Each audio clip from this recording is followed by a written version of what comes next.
there we go. Can you guys hear me okay?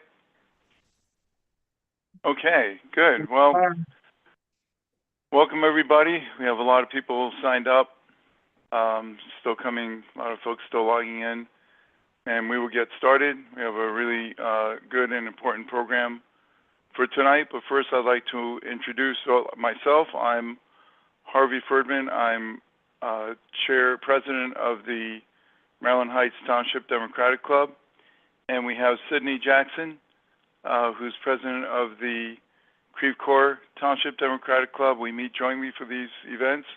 Sydney, if you want to say a few words. Hi, everyone. Thanks for joining us for our meeting this evening. It's great to see so many people here with us this evening. Excellent. Thank you.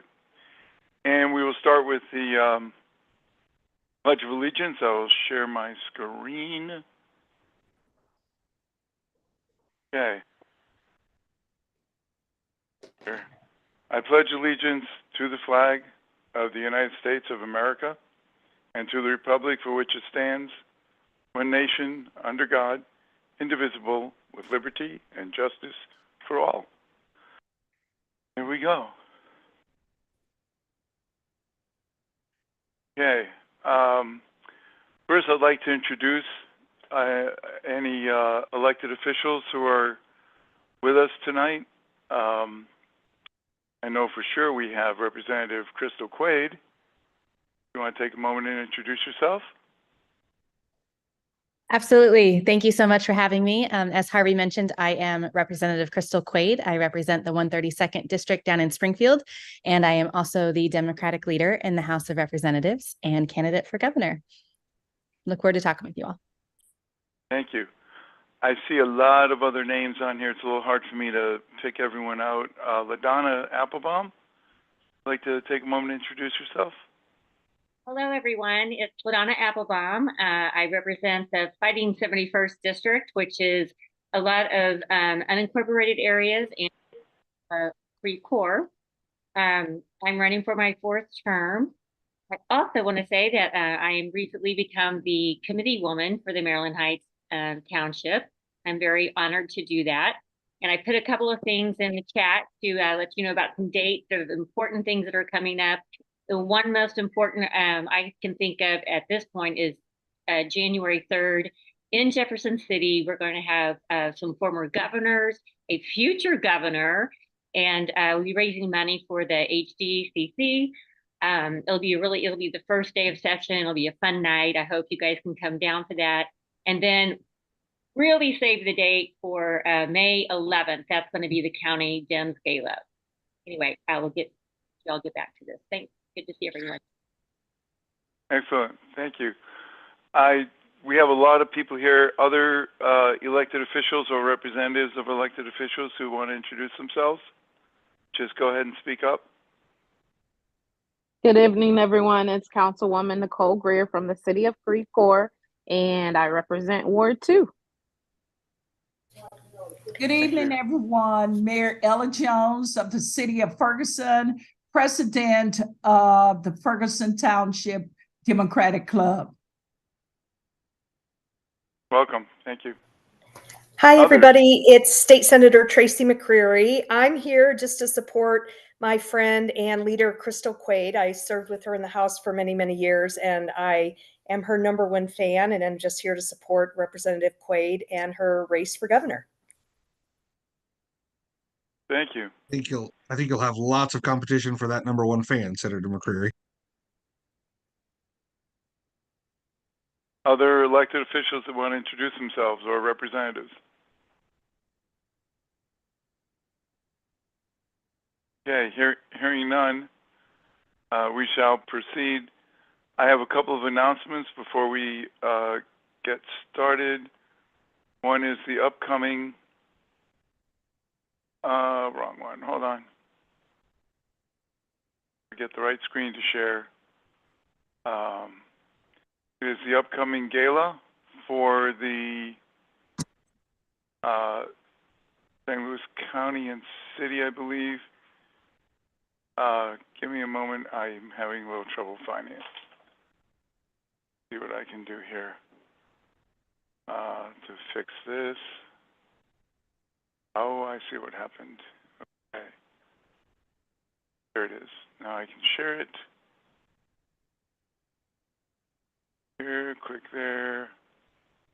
Click here. There it is.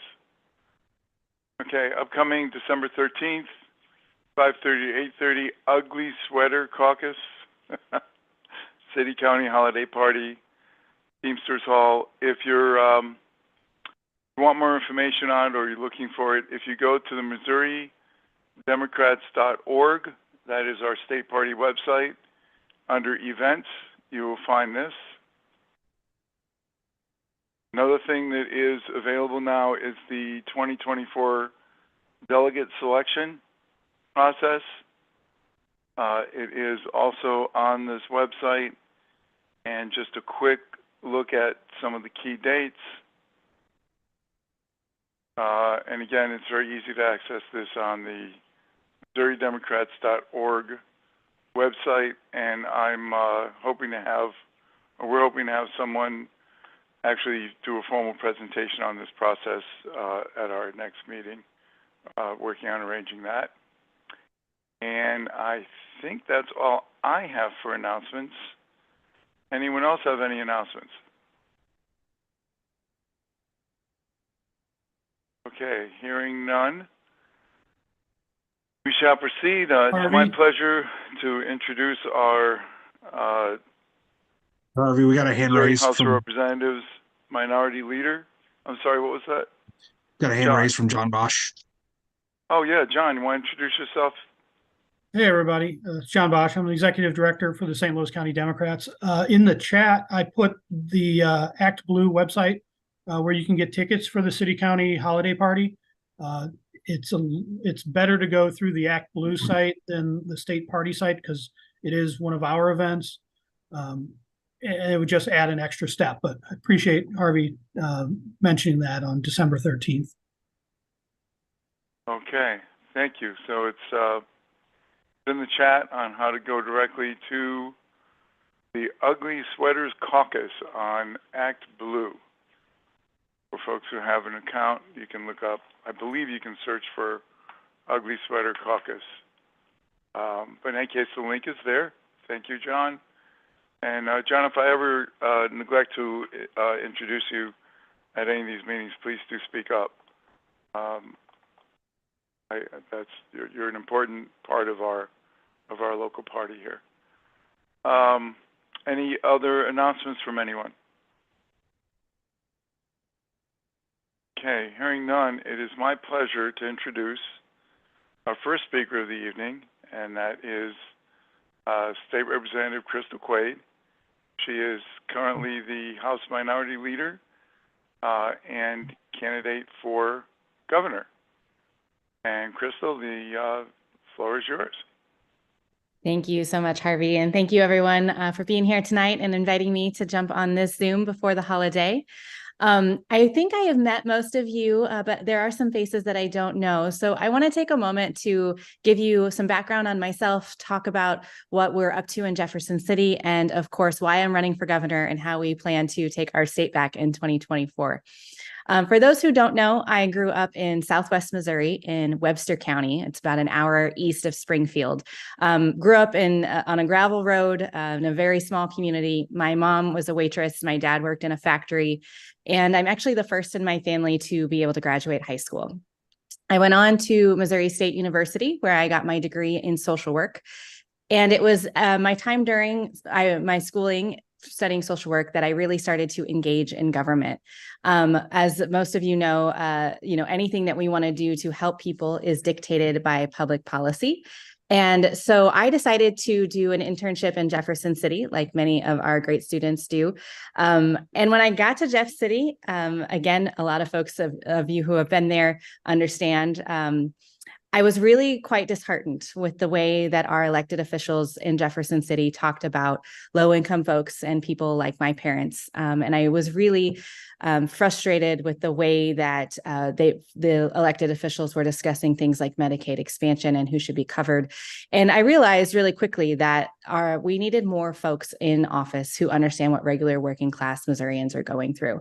And so that's what I decided to do. I knew one day, one point in time, I wanted to run to be a state representative. After I graduated, I had the great honor of working for Senator Claire McCaskill in her Senate office for a few years, learned so much from Claire.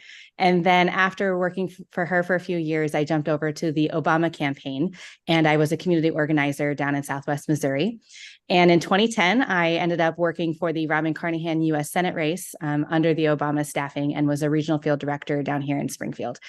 And for those of you who are around in 2010, you remember that election year was not the greatest time that we have ever had in our state. So after that, I actually decided to come back home to Springfield and become a social worker. I worked in the sectors of low-income children and partnership with our schools, covering basic needs for our kiddos, things like hunger, health, and hygiene. And I did a lot of poverty training for our elected officials across, a lot of poverty training for our educators and our school administrators across the state. And then in 2016, our seat opened down here in Springfield, and I ran for office. It was the only Democratic seat south of Columbia in the whole state in House or Senate. And I ran and we won. It was a tough year, as everyone knows, here in 2016. And I got to go to Jefferson City. And as Senator McCreary can attest, she was there in the House when I got there in 2017. We had 47 Democrats out of 163. And as you all can imagine, and I know you've heard us talk a lot about it, it was pretty frustrating to be in such a super minority when we got there. Majority of what we do and still are doing is fighting back and trying to stop the bad legislation. But that first year, they came after right to work and passed that. They went after St. Louis's minimum wage increase and took that away. And it was a really intense year. And so I decided, quite honestly, very early in my career as a lawmaker to run to be the Democratic leader because we needed more Democrats. When I ran in 2016, again, as the only blue seat south of Columbia in our state, there wasn't a lot of help from the state party or from local folks. We had people helping with knocking doors, but there wasn't anyone who called me and said, hey, this is how you run a campaign, or hey, let us help you raise money and beat back the Republican machine that came for us. And I knew that in order for us to make serious change in Missouri and in Jefferson City, we need to simply elect more Democrats. There has to be more of us there. And so my caucus chose me to be their leader in 2018, and I've had the great honor of serving as the Democratic leader since then. I will be the longest serving floor leader since term limits, and also proud to say was the youngest at the time in Missouri's history when elected to that position, which is pretty cool. Now, along with my colleagues, LaDonna, and as I mentioned, Tracy, and all the other fabulous electeds that we have in Jefferson City over the past several cycles, we have built quite a campaign infrastructure with the House Democratic Campaign Committee, as LaDonna mentioned, and we've been able to flip 6 seats red to blue in the last 2 cycles, which is a really big deal. We are now sitting at 53 seats out of 163, and we are only 3 seats away from breaking the Republican supermajority, which is a really great thing when it comes to electing a Democratic governor, and we can start vetoing things and actually taking some of that power back. So that's kind of what I've been up to since I started and how we got to this past election year. But why am I running for governor, and why am I on this Zoom with you all right now? As I'm sure you can imagine, and I know you've heard from all of your elected officials that talk to you all, each year in Jefferson City has gotten more extreme and more divisive. We are seeing less done for our state and less investment in its people. And we are on the news on the national level every single day for nonsense. You all know, whether it's defunding our public libraries, or most recently, one of the governor candidates taking a flamethrower to boxes saying he was going to burn books on the governor's lawn. It's just absolutely atrocious. And this past year was the least amount of bills that has been passed in Missouri's history was this last legislative session. Now, as a Democrat, I will say that's a good thing that they're not passing their extreme, ridiculous legislation. But as a citizen, we all know that Missourians deserve better. We deserve a state that doesn't rank last in public education funding. We deserve a state that doesn't have our maternity wards closing and our rural hospitals closing at record numbers. We actually deserve schools that can afford to stay open 5 days a week if they want to, right? And instead of actually spending our time investing in Missourians, what we're seeing out of Jefferson City is just ridiculous, extreme nonsense. And that's not even to mention, as you all know, that we have the most restrictive abortion laws in the entire country. And so this past legislative session, when my colleagues and I were fighting against some of this ridiculousness, one of the most heart-wrenching debates that we went through was the debate on whether or not we can include diversity, equity, and inclusion in our state budget and fund anything that has a DEI statement, meaning our hospitals, our schools, the foster care agencies that happen to be faith-based. The list goes on and on. And I remember just standing on that floor with my colleagues, looking around and just watching this ridiculous show for politics, for points that we knew was actually not going to become law, because the Senate, Tracy and our colleagues over there were going to stop it. We knew it wasn't going to go anywhere, but we still had to spend hours on the floor defending the existence of so many people in our state and talking about this, the history and how important it was to make sure that we don't continue to make the mistakes of the folks before us. And I just found myself thinking that we have to have somebody running for governor in 2024 who understands what we're actually up against, who understands what we've been fighting against for so long and what we actually need to be doing to making our state better. We need a governor candidate who understands the campaign side of things and how important it is that we're investing in not just this race, but our state Senate races and our House races so we can break that supermajority. Somebody who understands what it means to actually have offices open and staff open that just don't pop up during campaign season and do everything we need to do to win the top of the ticket and then pack up and go home the next day, which we have seen election after election. And we really need to be investing in infrastructure in the state of Missouri. And that's something I've been able to do with my colleagues over the last 6 years in the state House. And I'm really proud of the work we've done, but we've got to be doing that everywhere. And we need to be running our races, paying attention to the bottom of the ticket and working all the way up from our city council candidates all the way to the top of the ticket at the US Senate. And we have so much work to do. And I think, and I will be one of our biggest critics as somebody who's been working within Democratic politics for the last 20 years, we haven't been doing a great job of doing all the things at once. We haven't been paying attention to our down ballot races and our offices and our volunteers, turning out urban votes and rural votes at the same time, because we know mathematically we've got to do all of these things to take our state back. So I'm really excited to be jumping into this race because not only do we have a pathway to victory, not only do we have Republicans already fighting with each other because they're all primarying each other for the next thing, and there's so many races right now. We have a Speaker of the House under investigation. The list goes on where the Republicans are really making this right for us. We're going to have ballot initiatives from minimum wage and earned sick leave and hopefully getting abortion rights back on the ballot. There's so much at stake in 2024, but we absolutely, as Democrats, need to be smart in the way that we're running our campaign and that we're working together as one entity, moving Missouri forward instead of competing for our scarce resources and really not paying attention to all of the pieces of our state.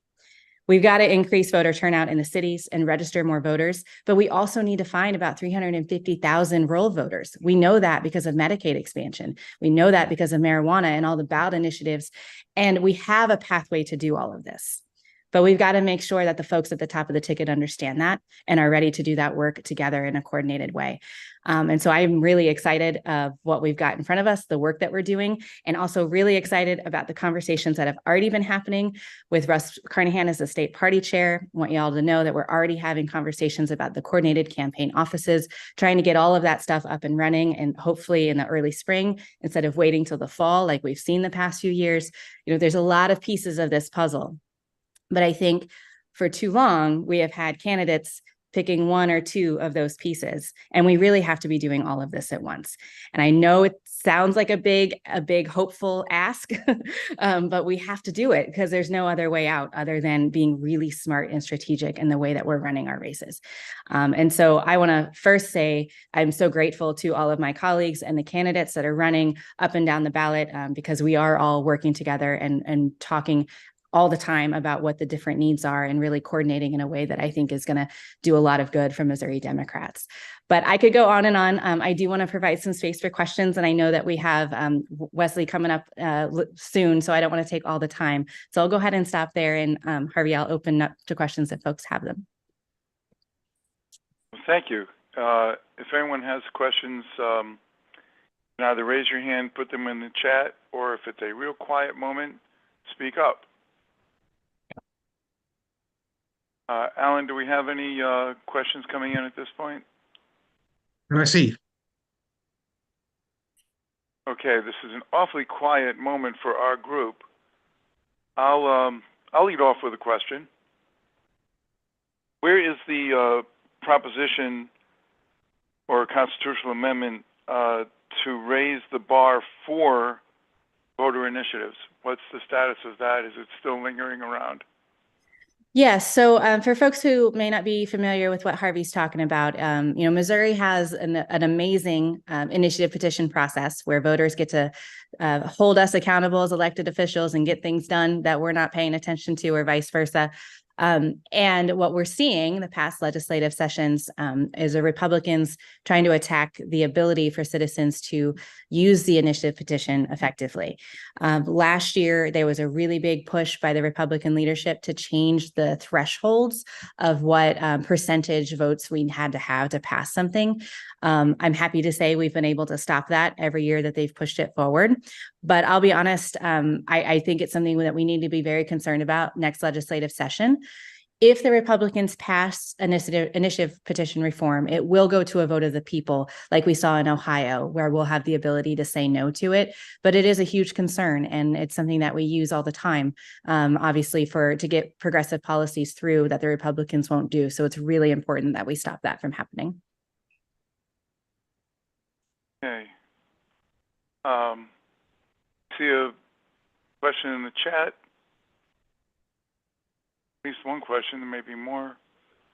What will you do to push to have done differently past elections to actually court voters more than just the weekend before elections, especially in North St. Louis County? Yeah, thank you, Monica. That's a great question, and I think a very important point and an important problem that we have had in our past election cycles. I'll tell you what I'm doing, and I'm always looking for more insight and more help in this. So as Democratic leader, I'm from Springfield, and one of the biggest challenges, but also one of the greatest honors, is navigating all the different folks and relationships within our caucus and trying to be present for the different constituencies as much as possible.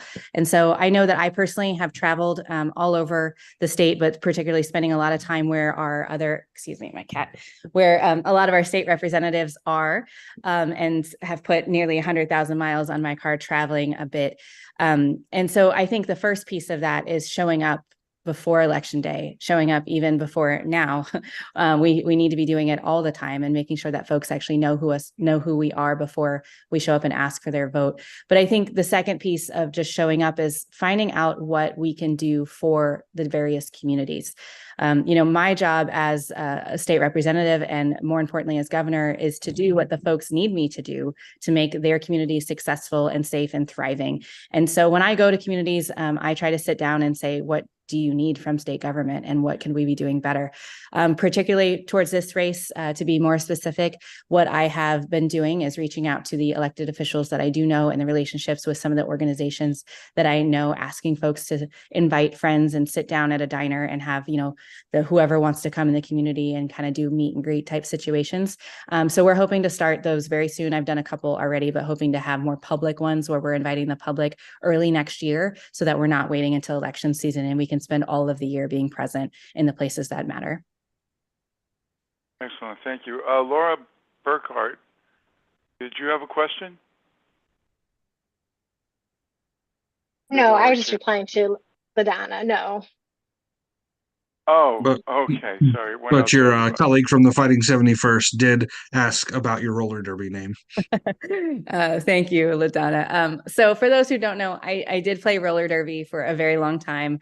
And in my kickoff video, we actually highlight my roller derby career, trying to show a different side of politicians that I think is fun. And my roller derby name was actually J.F. Slay, after our former president. For those who don't follow Derby, you make up a silly name that is like your alter ego. And of course, mine had to be a nod to one of our presidents. Excellent. Are there other questions? There's another from Diana and Dick Fine, sort of the flip side of Missouri politics, what's being done to reach out to voters in rural areas. Yeah, so I appreciate that question. And it's, I think, one of the harder things for Democrats when we're looking at where we're spending our time and resources. But as I mentioned, we know that we have to be present. One of the big things, of course, is showing up where it makes sense, at the festivals that we're invited to and trying to do that as much as we can. But that's where I really think it's so vitally important that we are investing some energy in our down ballot races and making sure that we have folks running everywhere. Because I know I can't necessarily spend all of my time in Joplin, Missouri. I need to be in places where we're increasing turnout for our base. But we also know that I need to hit a certain percentage threshold in Joplin to win. We don't have to win Joplin, but we've got to get it to like the high 38s, low 40s to be able to win statewide. And where we can really work on that is making sure that our down ballot candidates have the resources they need to not necessarily win a seat, but to run a successful race where we're moving the needle there and being present and knocking those doors and having one-on-one conversations. And of course, with the top of the ticket, working with them the best that we can with those resources and making sure they're carrying things. It's impossible for us to hit every single county and be present all the time, but that doesn't mean we can't have Democrats there all the time. It just doesn't necessarily have to be my face everywhere. And so that's why it's so important that we get that coordination up and running. Are there any other questions? Not, I have another one. There are a couple more in the chat. There's more questions in the chat? Yeah. So Dennis Roach asks, what role do you see the Democratic clubs having in organizing greater turnout to help ensure a large turnout for state races? And he highlights the reduction of the Board of Alderpersons in St. Louis City from 28 to 14 as a way of thinking about redefining the purpose of those clubs.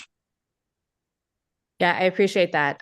Was reading that. Yeah, thanks, Dennis. I think that is a huge thing that we need to be doing better across our state is reinvigorating our Dem clubs and, quite frankly, holding folks accountable to be doing the work. These clubs are great to get information out, but we also, need our members to be registering voters and to getting their wards and precincts activated. Back in the day when our Democratic Party was thriving, each committee person was responsible for registering voters and getting them to the polls. And that's just really not a thing that we do anymore in a real serious way.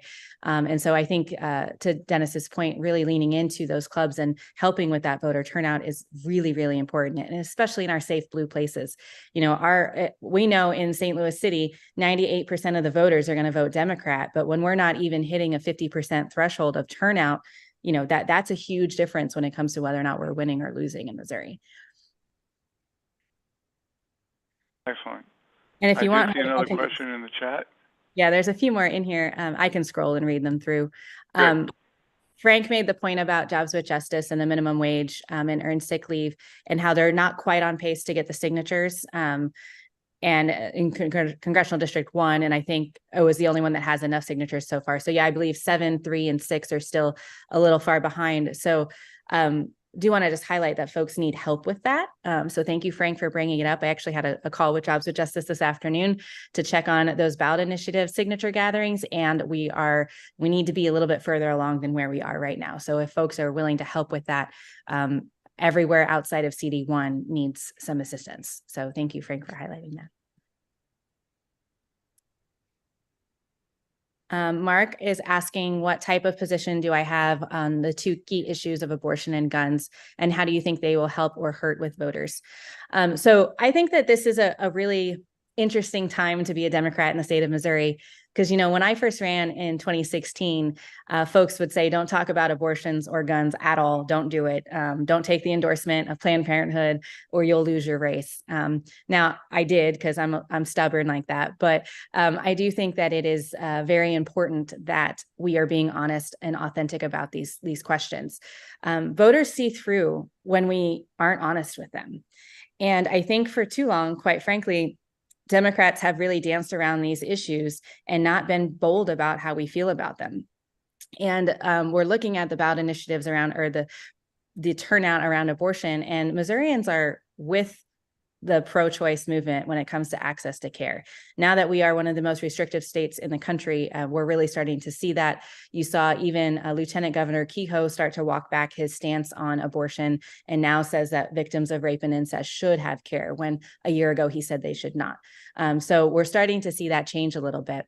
But to answer your question, Mark, my positions, I am pro-choice, and I always have been, and I always will be an advocate for that. I have filed the repeals of the abortion laws, and you will see me do that again this year. I will also be filing some maybe a House Joint Resolution to get it to the ballot. If the ballot initiative, because that's still slow rolling, you'll continue to see a lot of that from me. And quite frankly, I think that it helps us right now. 10 years ago, it may have been a different question, but we're seeing our neighbors next door in Kansas and Kentucky, over in Ohio, the numbers are overwhelmingly with us on this conversation. And so I will be running very boldly and proudly about that. Now, is that the only thing I'm going to talk about? Absolutely not. I'm going to talk about the economic issues and the things that matter to folks, and the fact that, we can't get healthcare access hardly anywhere in the state, and the things that are really important to folks' day-to-day lives. But this one is too. To your question on guns, so I am somebody who likes common sense gun reforms, but I'm also someone who grew up on a farm, and I own a gun myself. And it was never a summer that went by that we didn't have to grab the loaded shotgun off the wall to kill copperheads to keep our animals safe. Like, that's where I come from. And I think that's where a lot of Missourians come from. But I also know a lot of Missourians are sick and tired of kids dying every single day, and law enforcement officers not being able to do their jobs because our gun laws don't support them in the efforts that they need. I live in Springfield. We just had a shooting and a death just the other day. And the first thing that we're hearing about is that because our laws are so lax, the law enforcement officers couldn't do their job to prevent it. And we hear that time and time again. I think that obviously that is a touchier one when it comes to Missouri politics. But again, I think if we talk about this from a common sense place of crime is rising, and our law enforcement officers need the tools that they need to be successful, and that we have these extremes that Republicans want, like literal kids walking down the street with AR-15s, and we voted to try to stop that, and they wouldn't let it happen. Again, us getting national headlines for our lax laws. I think there is some space there. And there's actually a ballot initiative that might be moving around guns as well. So keep your eye out for that. I don't know, it's a little late in the game, but we saw something filed the other day. And Cheryl asked, what is your message to independents who maybe voted Republican but are open to another candidate? Thank you, Cheryl. That is really, I think, a big part of this conversation. I think as Democrats, we need to provide a way for Republicans or independents to have permission to vote for the Democratic candidate. Down here in Springfield, I hear all the time that the Republican Party has left them, it's too extreme, but the Democrats are just as crazy too. So they don't know who do they stand with anymore.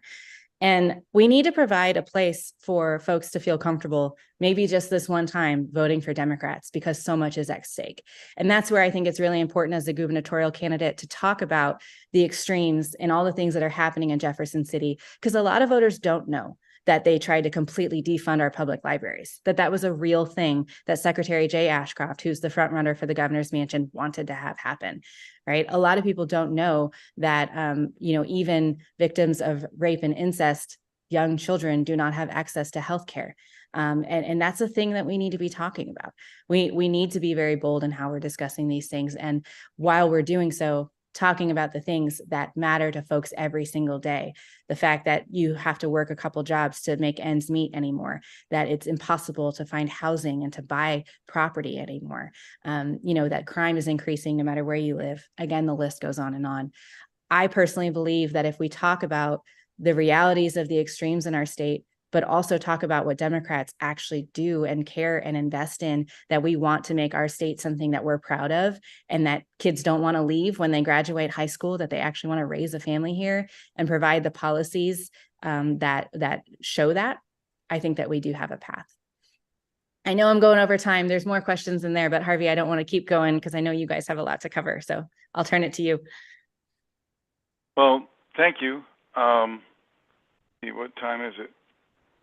Thank you. I appreciate that. If you want to take one more question, that'll be fine, and we'll close it.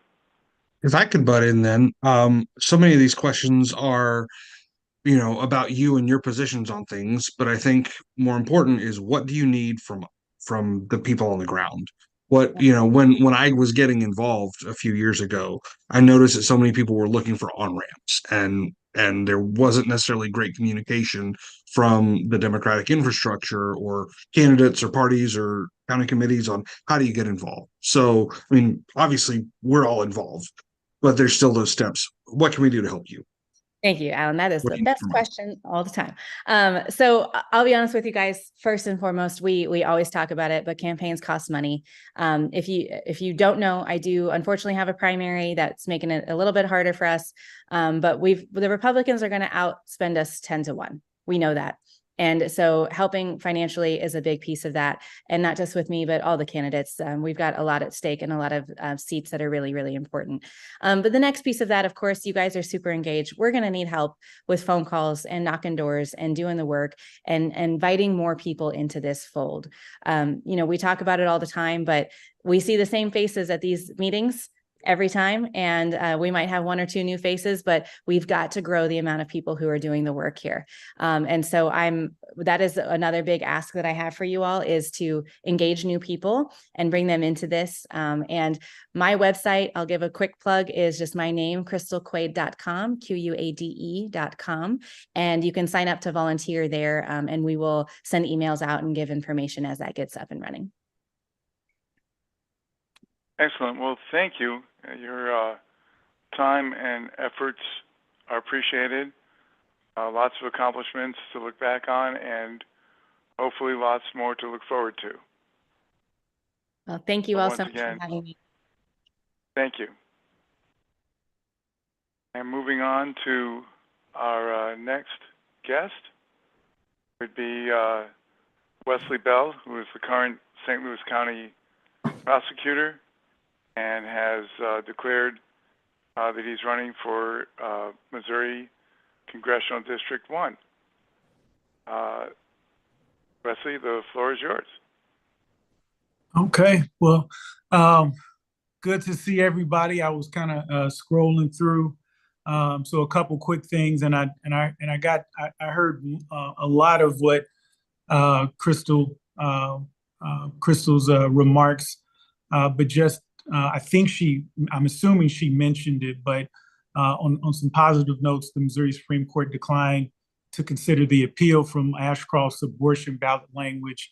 And so obviously that's good news, because I do believe that the way to ensure reproductive rights is through the ballot. We know we're not going to get it through Jefferson City right now, so that's good news. And then secondly, there's a particular mayor on the phone, Mayor Sharon Payson, who's celebrating her birthday today, right, Mayor? She said she was on there, so happy birthday to you.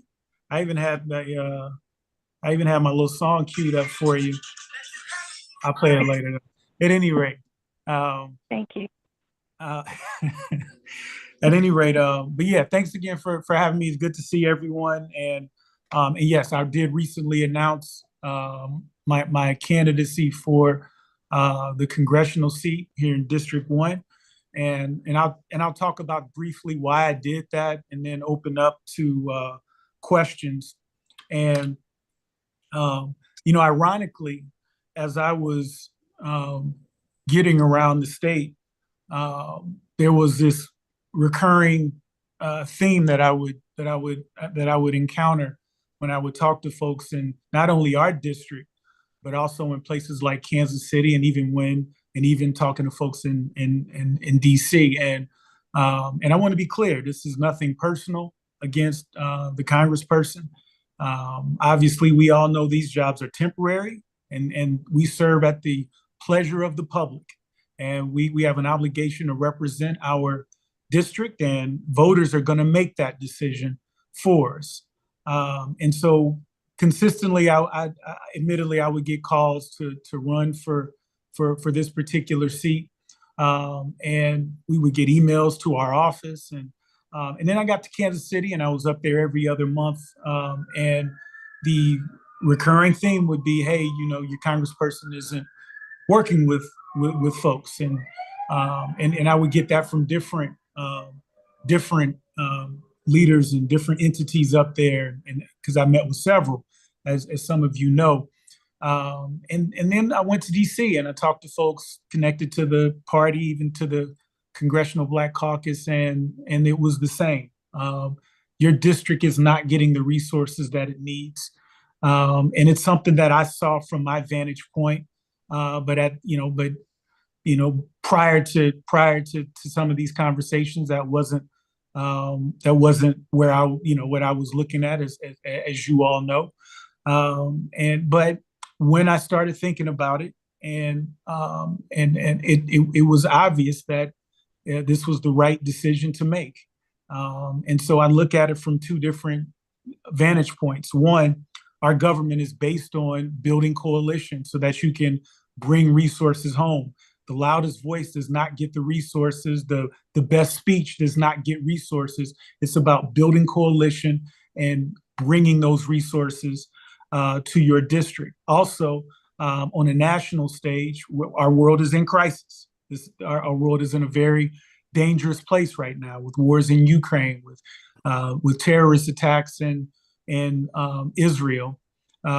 We need folks who understand the complexity and nuance of these issues, and is going to work to bring people together, and also stand by our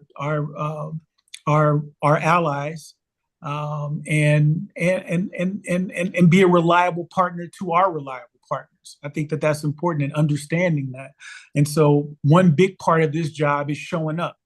You have to show up to these kind of meetings. You have to show up to your constituents. You have to show up to those small committee meetings, because those are your constituents, and that is a part of this job. I learned that as the Ferguson City Councilman. And in 2015, Ferguson was in a much different place, as Mayor Jones knows. We were elected at the same time. We had a lot of these small little community meetings to talk about issues like community policing, court reforms, and things of that nature, and getting Ferguson off the front page for negative stuff, getting it off CNN for negative stuff. And yeah, there's still work to be done. And I know there's a lot of good folks like Mayor Jones that are doing it. But I'm proud of the work that we did. But it was a lot of work. And that's part of this job as county prosecutor. This is a unique place. 88 municipalities, 55 police departments, but yet you don't hear about the dysfunction that you hear in a lot of places around the country, because we do work together. One thing that we talked about when I came into office was we were going to reduce the jail population for low-level nonviolent offenders. We've done that to the lowest level since the early 2000s. We talked about, we understand we have to support law enforcement, but we also need to hold law enforcement accountable when they do wrong. And in St. Louis County, there had been not one prosecution for unlawful use of force in the history of St. Louis County.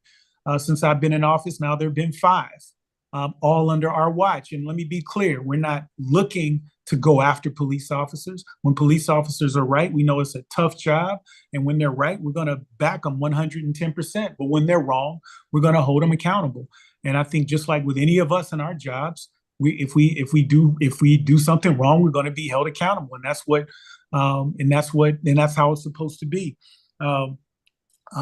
Also, with respect to issues that I'm passionate about because of the court decision, as in my role of county prosecutor, I joined prosecutors across the country in refusing to prosecute those cases involving women being able to make their reproductive rights, and even doctors.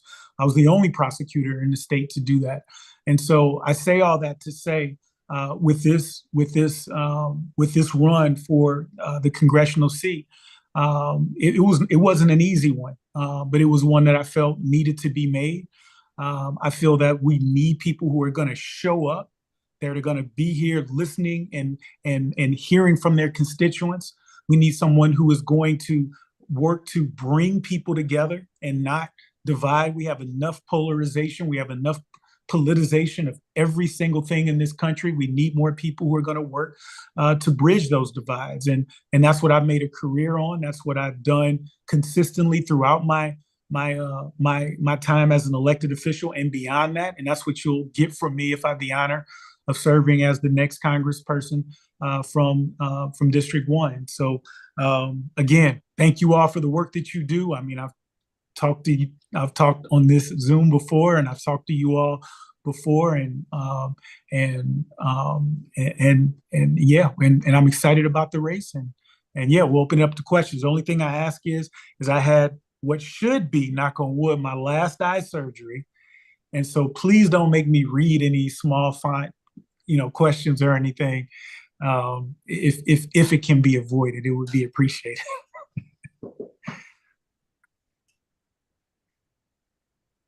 Well, that's great. Thank you. Well, we'll open up the floor for questions. I know there's at least one in the chat, and other folks can put more in the chat or ask them directly. Let's see. The first one is, in your district, there's a lot of Jewish constituents. WashU is a focal point. I think it's for anti-Semitism. What will you do to combat anti-Semitism? I'll do what I've continued to do. What I've done throughout my career is, one, you have to reach out to all of our communities, and I'm proud of that work. I've done a lot of work with the Jewish Federation and our Jewish brothers and sisters. I've done a lot of work with our Muslim brothers and sisters. The St. Louis Chinese American is the largest Asian American newspaper in this region, one of the largest in this country. They've never endorsed a candidate until now. Matter of fact, they've endorsed me twice, and now in this race. And I'm proud of that because I believe that is a part of representation, is that you gotta reach out, you gotta hear your different communities, and that's important. And in what we've seen more recently, I think it's even more important to stand with our allies. And as someone who's visited Israel, and I was there when then President Trump announced the movement that he was moving the embassies, and I was at a kibbutz where rockets were fired. Well, I'm sorry, I was at a kibbutz where after we left, 45 minutes later to an hour, rockets were fired. Fortunately, they were diverted by the Iron Dome. And so seeing that firsthand and understanding that psychologically what that has to feel like was eye-opening for me. And so I'm obviously I think we have to stand by our allies. It's a fact that two democracies have never fought, and there's a reason for that. And while we want to see peace in the region, and I want to be clear on that, we don't want to see any innocent lives lost.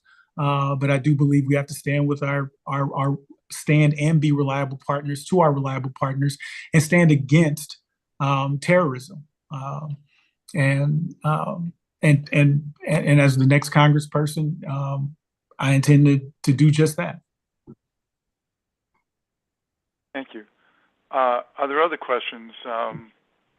Just unmute and speak up if you have a question. Hi, I have a question. Hi, Wesley. Hello. I don't know who's speaking, but hi. This is Sally. Hi. Sally, how are you? I'm great. How are you? I'm good. Good. So I would like to first speak as a Jewish anti-Zionist, because I do think it is important that we make it known that not all Jews support the violence, the genocide, the ethnic cleansing of the state of Israel.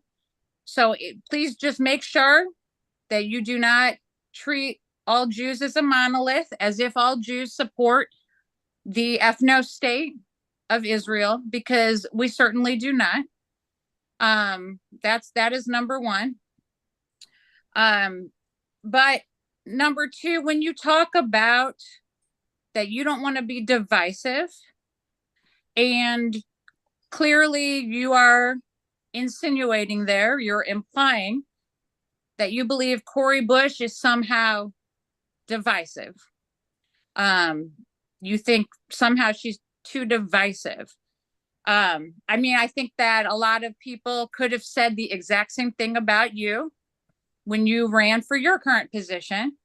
And based on that same mentality, that it is quote unquote divisive to speak up for marginalized, oppressed, colonized people.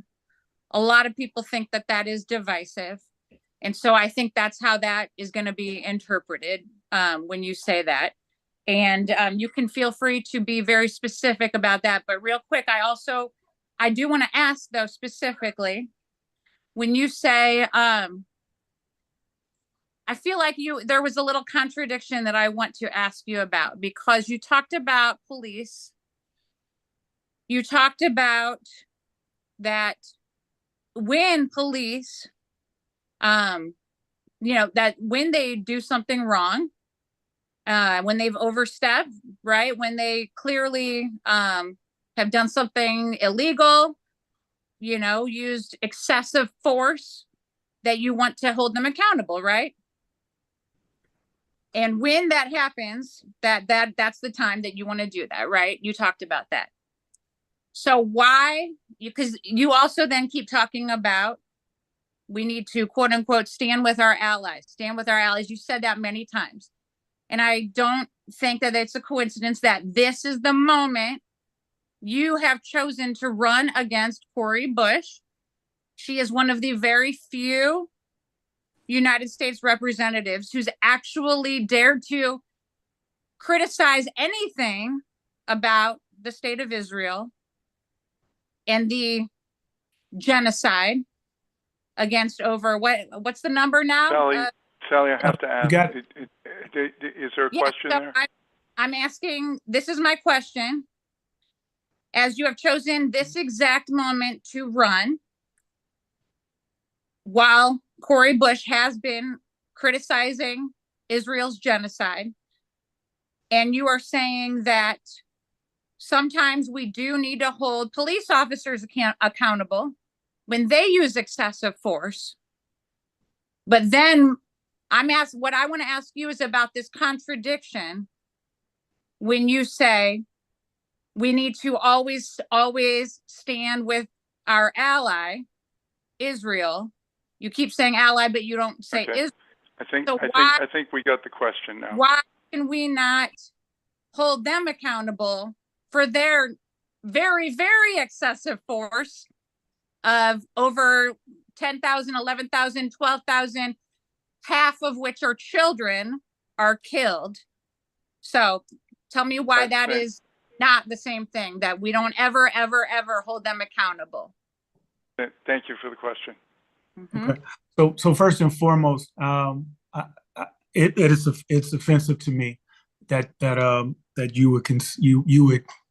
would say that Israel defending itself is genocide. Genocide is intentionally trying to wipe out a people, and no reasonable person would say that is Israel's intention. Israel was attacked. Israel was attacked by Hamas, and let's just since we're gonna put this out, and I'm not gonna take up our entire time with this, but I do want to make this point. Israel was attacked by a terrorist organization who, in their charter, says that the destruction of Israel is their goal. That they stated after this attack that they were going to do it again and again. Mm-hmm. They attacked people at a concert. Those were not military targets. So to call this ethnic cleansing, it is just wrong. It is misguided, and her statements and your statements are wrong on that. Period. And so, Wesley, did this begin on no. October I 7th? listened to Did this everything begin that on you October- said, Sally, and I listened to everything you said, and I did Did not this interrupt begin you. on And October now it's my turn. No, Sally, we're not going to do this. Begin on October 7th. I listened to your question, and now it's my turn to end, and now it's my turn to speak. And so here we are. We're talking about accusing folks who we know were victimized by genocide and ethnic cleansing during the Holocaust and throughout history. And we're going to say that this country cannot defend itself against a terrorist organization that literally says they want to destroy Israel. No, I am not going to sit here and play these word games and try to reinvent what actually is happening on the ground and what is actually happening historically. So no, I'm not. And so if you want to try to somehow you're trying to piece this together with law enforcement. And so let's talk about law enforcement. And I'll stand by exactly what I said as someone who was the son of a police officer. When officers do their job, that we know that is a tough job, we're going to support them and we're going to stand with them. But just like anybody else, if someone does wrong, they need to be held accountable. I don't think that that's controversial, divisive, or anything. As a matter of fact, there's a reason why when I came into office, law enforcement I didn't have any support from law enforcement, but we worked together. We created a chief's advisory committee so that we could build the relationships. And now we have just about a lot of law enforcement, several chiefs around the county that are supporting us. And so that's when we talk about bringing people together. That's what it's about. Everybody's not going to agree with you. And if your goal is to just make everyone happy, obviously this is probably the wrong job for you. But it's about showing up, listening to folks, and having constructive conversations. And I'm open to that, but I'm not open to offensive language that's just wrong, misguided, and there's just no place for it, in my opinion. Did it start on October 7th, Wesley? Did all of this begin on October 7th? I'm not going to make this a back and forth with you. Of course you're not. No. Okay. Well, thank you for making it clear that this is political opportunism. So no, you're never going to talk about what happened before. Sally, thanks for your question very much. Let's move on to the next question. Sally, I'm just choosing not to engage with you. That's all. And I know, and for the folks who are listening, I know Sally. And so I'm choosing not to engage with you. That's all. I've answered your question. I'm being respectful, and I'm asking you to respect everyone else's time. Okay, let's move on to the next question. Okay, is there another question from the group? You can unmute and speak up. I have a question in representing this area and hopefully bringing resources to Missouri. What do you view as the most important resources that the federal government could bring to Missouri? I think we're going to have to address these kind of issues on several fronts. And I've said it before and I'll say it again. This fractured form of government, if it was effective, more places would be modeling what we do here, but they're not. When we look at trying to have economic development, well, it's hard to do that times 88. When you're having public safety and crime strategies, it's hard to do that times 88 or 55 or what have you. And also when we look at in our educational systems, we have certain schools that we seem to be conceding, that we know are not, that we're not giving some of our students in certain areas access to quality education. And for too long, we've seen to accept that. And I think that that's something that we have to address. Those are some big picture things. On some smaller picture things or smaller things, getting into the weeds, and I want to use this example to show a distinction between myself and the current congressperson. I would have supported the infrastructure bill. It helped bring funding for resources such as with internet, and to help that digital divide that we see in a lot of communities where folks don't have the access to internet and things of that nature. Initiatives for clean water. It helped people pay heat bills. Voting against raising the debt ceiling. Not only were those real jobs, but also with the debt ceiling, you're talking about Medicare and Medicaid. Those are our most vulnerable. And so, yes, there are times, there are some things that I think Democrats, we need to take a stand on. I think that Roe versus Wade should have been codified before. When we had majorities, we should have pushed harder. But also, this government, our government, is based on building consensus and building coalitions so that you can bring more resources. There's so many things that we need to address, but we need to bring jobs and job opportunities, job training, and all of those things, obviously, things that are going to help people in their pocketbooks and help this district. And in many places, folks need that. With respect to education and educational opportunities, as a former educator, obviously that's near and dear to my heart. And then obviously public safety is an issue. And I was given a good piece of advice a long time ago. You want to fix, matter of fact, Don Logue is on this call. You want to fix your public safety problem, fix your healthcare problem, because there's so many interconnected issues with mental health, substance abuse that are driving our recidivism rates.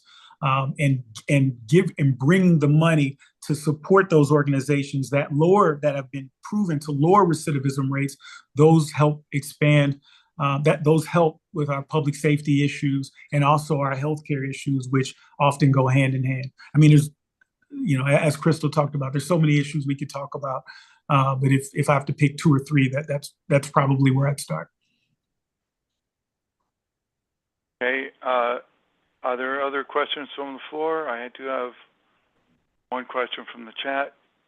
I have another question that has nothing to do with Israel, but specifically about the work that Wesley has said that Cori Bush is not doing. I was wondering if you could be more specific about the work that he wants to do exactly, specifically, versus what he thinks Cori Bush is not doing, like specific examples. Okay, I'll give you a specific example.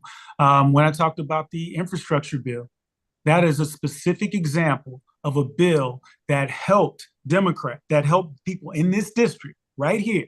People help pay their electric bills, provide clean water, so many things and going into the primary, it was important to pass legislation because we were trying to hang on to majorities in the House. And she voted against that. She joined with MAGA Republicans voting against raising the debt ceiling. And I disagree with that. And so I think that oftentimes, we get caught. We elected officials sometimes don't remember that they got to show up and listen to their constituents. And I've seen it even with the previous congressperson. That Congressman Clay actually came to my office on a couple different times to say, "Hey, what do you need? How can I help?" I haven't seen that from our congressperson. And as I'm talking and I'm getting around this district, because I think most of the folks on here on this chat know I show up. I show up in this. If you ask me to come, I'm showing up. Even if you don't ask me, I'm showing up, and that's part of this job. And that's something that I learned as a city councilman. It's something that I learned just volunteering in my community, because that's how you find out exactly what the needs are in your district. And so, one thing you can say, and folks can make their decisions. And August 6th, you will make your decision. But one thing you know about me is I'm going to be fair. I'm going to listen, and I'm going to show up. And I think we need more of that type of leadership in DC specifically. Listening to certain people. Yes. Thank you. You'll be listening. Sally, come on, that's just so good. This is not your meeting. Sally, I would hope at some point that we may have a debate sponsored by the League of Women Voters, I think that would be an appropriate Oh, time to ask a lot of these questions. Sure. But in any case, there's a lot of other folks on right now. Did the mayor have a question? Okay. I guess not. There was something that showed up in the chat. Another question from the chat is, should you win the primary, what would you do to help the down ticket races? You know, I'm going to do what I've always done, and folks know I'm going to show up and we're going to support Democrats. One thing that I've always said is no matter what I wake up as on August 6th as the county prosecutor and God willing, the next congressman-elect, we're going to have to continue to work to expand the electorate in this state. If we're going to turn this state purple and then back to blue where it belongs. And so I've made a career out of being there, and there's elected officials on this call that know that. They know that I'm going to stand with them. And in times of crisis and times of need, you're not going to have to look for me. When Ferguson happened, there were a lot of elected officials who they played it safe. And again, I can't blame them, but there were a lot of us who showed up. And myself, Ella Jones, there's several people on here, Mayor Pace, the birthday girl. We were there. We showed up, and it was tough. There was a lot of meetings being locked in a room with the Department of Justice for 8 to 10 hours at a time. But that was part of the job, and I didn't shy away from it, even when there were times when it wasn't comfortable. It wasn't, it wasn't always the easiest space to be in, but we did it because we knew it had to be. And I'll even give you a more recent example. When the circuit attorney announced that she was resigning, and even prior to that, our office stood ready to help. And I met with her, and a lot of people were, well, why are you doing that? Some people are going to associate you with Kim Garden. Listen, we're going to support whoever's in that office, because public safety in the city impacts public safety in the county and vice versa. And so we were going to show up, and we were going to help. And that's what I did. And we were willing to help as long as was needed. And I think that's what leadership is supposed to be about. You got to, you know what, and I always say, you got to show up whether the meetings are 5 people or 500. And that's what you're going to get from me. And we're also going to show up for other candidates up and down the ballot. Excellent, thank you. Just as an FYI, John Bosch said that St. Louis County is working on hosting a forum/debate next year. So stay tuned. If that comes to fruition, we'll be sending out the announcements. Another question, Wesley, is on the Equal Rights Amendment. And I'm going to make this into a two-parter. One, do you see a need for the Equal Rights Amendment? And second, if you have the opportunity, will you fight to have it signed into law? I think the answer is yes. And I think I've been clear on my positions. I'm proud of my record as St. Louis County prosecutor. And absolutely, that's kind of an easy one for me. And so, yeah, that one I can make short. Yes, absolutely. And with respect to any debates, I don't know if that was a question. I'll say this: anytime, any place, I would look forward to it.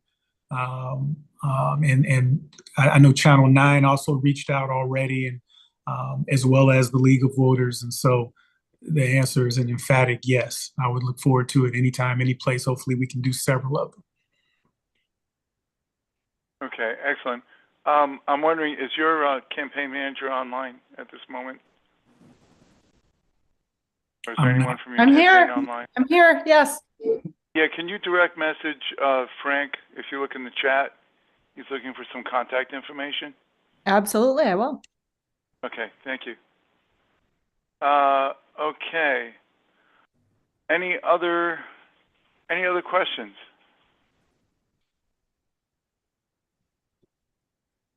Okay. Awfully quiet group today. Last chance, questions?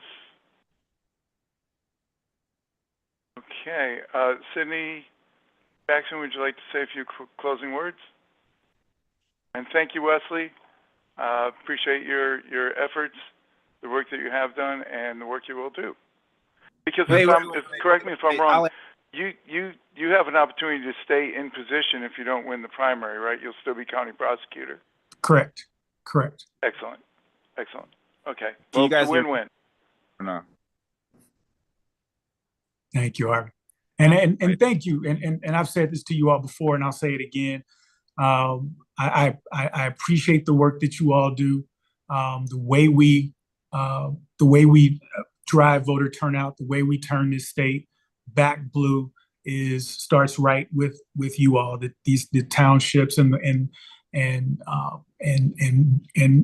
canvassing and the door knocking and the phone banking. This is so important. And so I've said it before and I'll say it again. I appreciate you. I appreciate you all. And I hope the reason I'm not getting a lot of questions is because you all know me. So I'm just going to assume that's what it is. Yeah. Thanks, Don. Thank you. Sydney, if you have a few words. No, I don't really have anything else. Thank you to both of our speakers for this evening, and thank you all for joining us. We've had really great attendance tonight, so I'm super excited about that. Thank you. Okay, thank you all. Have a great Thanksgiving, a good set of holidays. We haven't decided yet if we're having a December meeting, but certainly the city-county holiday party, if you have an ugly sweater or a sweater you think is beautiful but may not be so, wear it to the city-county holiday party on December 13th. Good night, all.